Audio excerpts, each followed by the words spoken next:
محترم ویورز، السلام علیکم۔ ہم خواجہ شمس الدین عظیمی صاحب کی تصنیف روحانی نماز میں اسماء الہیہ کے عنوان کا مطالعہ کر رہے ہیں۔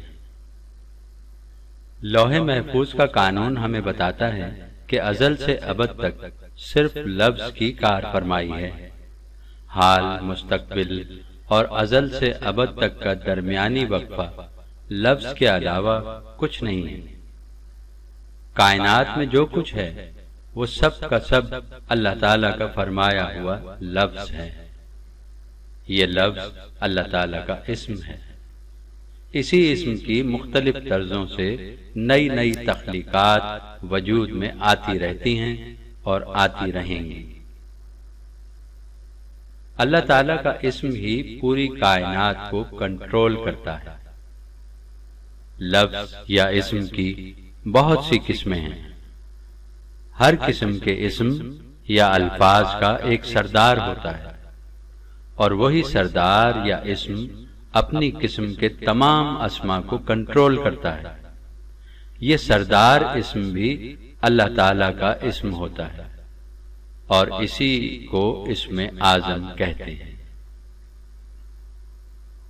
اسما کی حیثیت روشنیوں کے علاوہ کچھ نہیں۔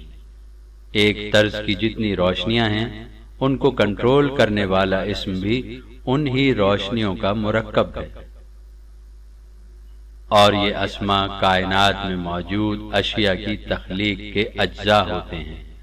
مثلا انسان کے اندر کام کرنے والے تمام تقاضے اور پورے حواس کو قائم رکھنے والا اسم ان سب اسماء کا سردار ہوتا ہے، اور یہی اسم اعظم کہلاتا ہے۔ نوع جنات کے لیے الگ اسم اعظم ہے، نوع انسان کے اوپر الگ اسم اعظم کی حکمرانی ہے، نوع نباتات کے لیے الگ، نوع جمادات کے لیے الگ، اور نوع ملائکہ کے لیے الگ اسم اعظم ہے۔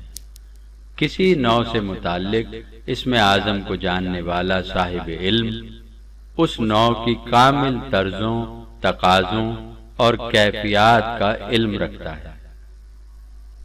انسان کے اندر پورے تقاضوں اور جذبات کے ساتھ دو حواس کام کرتے ہیں۔ ایک طرح کے حواس خواب میں اور دوسری طرح کے حواس بیداری میں کام کرتے ہیں۔ ان دونوں حواس کو اگر ایک جگہ جمع کر دیا جائے تو ان کی تعداد 11,000 ہوتی ہے، اور ان 11,000 کیفیات یا تقاضوں کے اوپر ہمیشہ ایک اسم غالب رہتا ہے۔ اس کو اس طرح بھی کہا جا سکتا ہے کہ انسان کی زندگی میں اللہ تعالیٰ کی جو اسما کام کر رہے ہیں ان کی تعداد تقریباً 11,000 ہے، اور ان 11,000 اسما کو جو اسم کنٹرول کرتا ہے وہ اسم اعظم ہے۔ ان 11,000 اسما میں سے 5,500 اسما خواب میں کام کرتے ہیں۔ انسان چونکہ اشرف المخلوقات ہے، اس لیے اللہ تعالیٰ کے قانون کے مطابق انسان کے اندر کام کرنے والا ہر اسم کسی دوسری نوع کے لیے اسم اعظم کی حیثیت رکھتا ہے۔ یہی وہ اسما ہیں جن کا علم اللہ تعالیٰ نے حضرت آدم علیہ السلام کو سکھایا ہے۔ تقوین یا اللہ تعالیٰ کے ایڈمنسٹریشن کو چلانے والے حضرات یا صاحب خدمت اپنے اپنے عہدوں کے مطابق ان اسما کا علم رکھتے ہیں۔ اسم ذات کے علاوہ اللہ تعالیٰ کا ہر اسم اللہ تعالیٰ کی ایک صفت ہے جو کامل طرزوں کے ساتھ اپنے اندر تخلیقی قدریں رکھتا ہے۔ تخلیق میں کام کرنے والا سب کا سب قانون اللہ کا قانون ہے۔ اللہ نور السماوات والارض، اور یہی اللہ کا نور لہروں کی شکل میں نباتات، جمادات، حیوانات، انسان، جنات اور فرشتوں میں زندگی اور زندگی کی تمام تحریکات پیدا کرتا ہے۔ پوری کائنات میں قدرت کا یہی فیضان جاری ہے کہ کائنات میں ہر فرد نور کی ان لہروں کے ذریعے ایک دوسرے کے ساتھ منسلک اور وابستہ ہے۔ کہکشانی نظاموں اور ہمارے درمیان بڑا مستحکم رشتہ ہے۔ پے در پے جو خیالات ذہن میں آتے ہیں وہ دوسرے نظاموں اور آبادیوں سے ہمیں موصول ہوتے رہتے ہیں۔ نور کی یہ لہریں ایک لمحہ میں روشنی کا روپ دھار لیتی ہیں۔ روشنی کی یہ چھوٹی بڑی لہریں ہم تک بے شمار تصویر خانے لے کر آتی ہیں۔ ہم انہی تصویر خانوں کا نام واہمہ، خیال، تصور اور تفکر رکھ دیتے ہیں۔ اللہ تعالیٰ کا ارشاد ہے، لوگو مجھے پکارو میں سنوں گا، مجھ سے مانگو میں دوں گا۔ کسی کو پکارنے یا مانگنے کے لیے ضروری ہے کہ اس ہستی کا تعارف ہمیں حاصل ہو اور ہم یہ جانتے ہوں کہ جس کے آگے ہم اپنی احتیاج پیش کر رہے ہیں وہ ہماری احتیاج پوری کر سکتا ہے یا نہیں۔ اس بات پر یقین کرنے کے لیے ہمیں یہ سمجھنا پڑے گا کہ وہ کون سی ذات والا صفات ہیں جس سے ہم روزانہ 1,00,000 سے بھی زیادہ خواہشات پوری کرنے کی تمنا کریں تو وہ پوری کر سکتا ہے۔ ظاہر ہے کہ یہ ذات یکتا اللہ ہے۔ اللہ تعالیٰ نے اپنی صفات کا تذکرہ اپنے ناموں سے کیا ہے۔ سورہ اعراف میں اللہ تعالیٰ کا ارشاد ہے، اور اللہ کے اچھے اچھے نام ہیں، پس ان اچھے ناموں سے اسے پکارتے رہو۔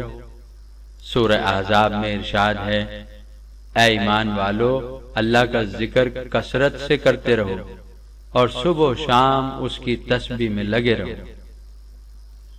اللہ تعالیٰ کا ہر اسم ایک چھپا ہوا خزانہ ہے۔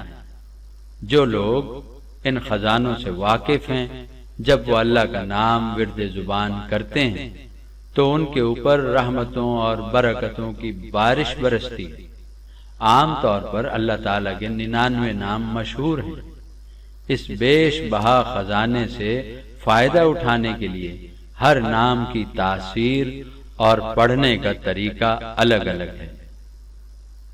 کسی اسم کی بار بار تکرار سے دماغ اس اسم کی نورانیت سے معمور ہو جاتا ہے، اور جیسے جیسے اللہ تعالیٰ کے اسم کے انوار دماغ میں ذخیرہ ہوتے ہیں اسی مناسبت سے بگڑے ہوئے کام بنتے چلے جاتے ہیں اور حسب دل خواہ نتائج مرتب ہوتے رہتے ہیں۔ لیکن جس طرح اثرات مرتب ہوتے ہیں اسی طرح گناہوں کی تاریکی ہمارے اندر روشنی کو دھندلا دیتی ہے۔ کوتاہیوں اور خطاؤں سے آدمی کثافتوں، اندھیروں اور تعفن سے قریب ہو جاتا ہے اور اللہ کے نور سے دور ہو جاتا ہے۔ جب کوئی بندہ جانتے بوجھتے گناہوں اور خطاؤں کی زندگی کو زندگی کا مقصد قرار دے لیتا ہے تو وہ اس آیت کی تفسیر بن جاتا ہے۔ مہر لگا دی اللہ نے ان کے دلوں پر اور ان کے کانوں پر اور آنکھوں پر پردہ ڈال دیا ہے، اور ان لوگوں کے لیے دردناک عذاب ہے۔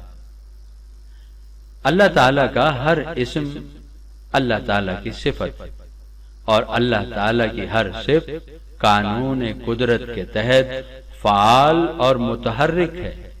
ہر صفت اپنے اندر طاقت اور زندگی رکھتی ہے۔ جب ہم کسی اسم کا ورد کرتے ہیں تو اس اسم کی طاقت اور تاثیر کا ظاہر ہونا ضروری ہے۔ اگر مطلوبہ فوائد حاصل نہ ہوں تو ہمیں اپنی کوتاہیوں اور پرخطا طرز عمل کا جائزہ لینا چاہیے۔ ہم یہ جانتے ہیں کہ علاج میں دوا کے ساتھ پرہیز ضروری ہے، اور بد پرہیزی سے دوا غیر مؤثر ہو جاتی ہے۔ کوتاہیوں اور خطاؤں کے مرض میں جو پرہیز ضروری ہے وہ یہ ہے: حلال روزی کا حصول، جھوٹ سے نفرت، سچ سے محبت، اللہ کی مخلوق سے ہمدردی، ظاہر اور باطن میں یکسانیت، منافقت سے دل بیزاری، فساد اور شر سے احتراز، غرور اور تکبر سے اجتناب۔ کوئی منافق سخت دل اللہ کی مخلوق کو کمتر جاننے والا اور خود کو دوسروں سے برتر سمجھنے والا بندہ اسماء الہیہ کے خواص سے فائدہ نہیں حاصل کر سکتا۔ کسی اسم کا ورد کرنے سے پہلے مذکورہ بالا صلاحیتوں اور اوصاف کو ہمیں اپنے اندر پیدا کرنا ضروری ہے۔ بیان کردہ علاج اور پرہیز کے ساتھ آپ کو یقیناً اسماء الہیہ کے فوائد و ثمرات اسی طرح حاصل ہوں گے جس طرح ہمارے بزرگ مستفیض ہوتے رہے ہیں اور اب بھی انہیں فائدے پہنچتے ہیں۔